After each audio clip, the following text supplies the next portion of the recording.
So, I think it's best to clarify my relationship with the Mortal Kombat franchise. I am what best can be described as a passive fan, meaning I have played every installment since the Super NES and I hold a surprising amount of nostalgia for the 1995 movie.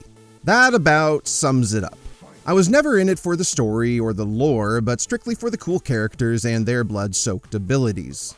More relevantly, I did not overall enjoy the dour and self-serious 2021 film, which also bypassed its most popular characters to give us a vanilla protagonist created out of whole cloth.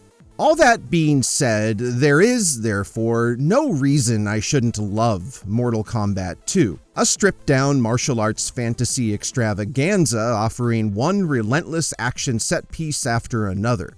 So why am I so conflicted? The producers have been adamant that they learned their lesson after the mixed reception of the first film, this time around putting fan favorite Johnny Cage front and center as he's reluctantly ripped from Earthrealm to aid Kitana and the gang in defeating Shao Kahn and his loyalists. In the tradition of classic martial arts cinema, it's a simple premise that lays the groundwork for what is and should be the highlight of the film. It's fighting.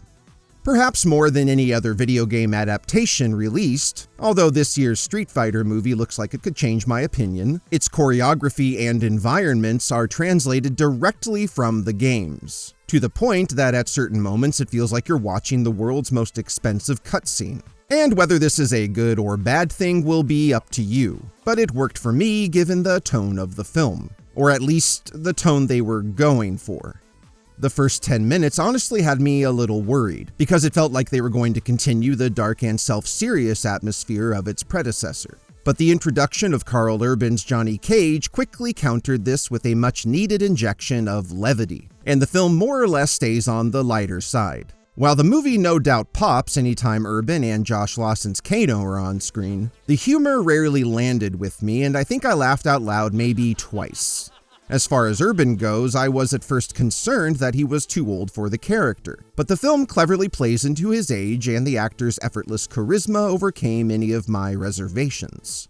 The other performances are serviceable, and they certainly aren't helped by the clunky exposition-heavy dialogue, and writer Jeremy Salter's at moments ham-fisted attempts at fan service and crowd-pleasing crescendos definitely had my eyes rolling more than once.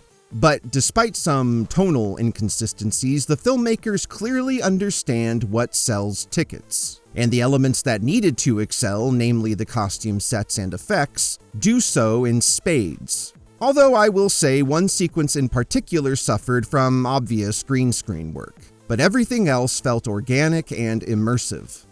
There was also a point where the action became slightly repetitive, and dare I say I was even a little bored here and there. But the film managed to introduce just enough to draw me back in at the right intervals so that it was never a miserable experience. To me, the film is kind of like eating a really cheap cheese pizza. Yeah, it tastes fake, the crust is kind of bland, and maybe it's a little too greasy, but at the end of the day, it's still pizza.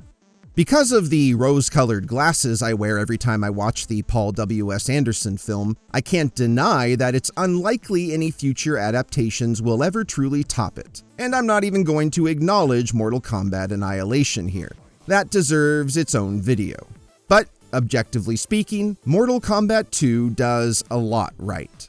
While both in story and tone it is nearly a remake of the '95 film, just swap Liu Kang for Kitana and Shao Kahn for Shang Tsung, its script is more structurally cohesive and the pacing less jarring. Although in both cases the plot is merely scaffolding that props up the film's numerous one-on-one fights, we at least know exactly where we are and why we are there at any given time, and character motivations and arcs are drawn out more clearly. While it takes some liberties, the film is also much more faithful to the game, and in this aspect alone it offers more than enough to satisfy die-hard fans, and throws so much at the screen that even novice viewers should enjoy their 2 hours at the movies.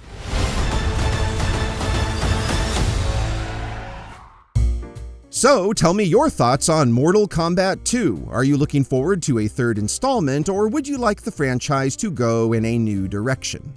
As always, everyone, thank you so much for watching. If you like this video, go ahead and click like below and feel free to share. And don't forget to find me on Patreon at /LeightonEversol, where you'll gain early access to my channel's content and more.